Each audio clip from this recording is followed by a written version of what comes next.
tothom, siguin molt benvinguts a aquest acte de presentació pública a la ciutat de Lleida del documental La Serra del Cosmos, obra d'Albert Ricarte i de Cristina Berenguer. De la seva mà, però, al documental disfrutarem d'imatges inèdites del llegat del professor Oro. Quan vam començar aquest documental amb l'Albert ara fa uns mesos, cap allà al maig, mai ens haguéssim pogut imaginar que avui estaríem aquí amb tots vosaltres. Estem molt contents de la rebuda que ha tingut el nostre primer treball que hem dut a terme sense finançament, amb recursos propis i de manera molt austera.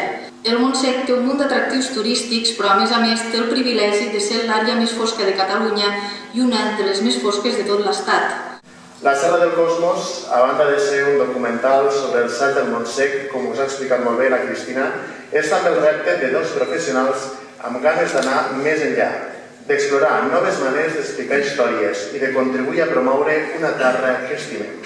Tot plegat ens fa dir estimació i convenciment que amb gent professional com ells i amb aquesta estima per les coses i amb aquesta voluntat de ser tots plegats davant nostre i al millor dels nostres futurs.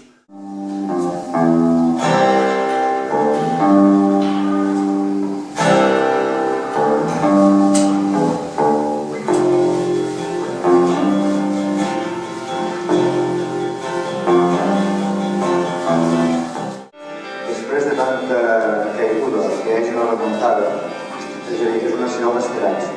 Llavors, aquesta esperança va bastant associada al desenvolupament turístic, és a dir, a l'explotació de les actituds turístiques de gent d'aquest territori.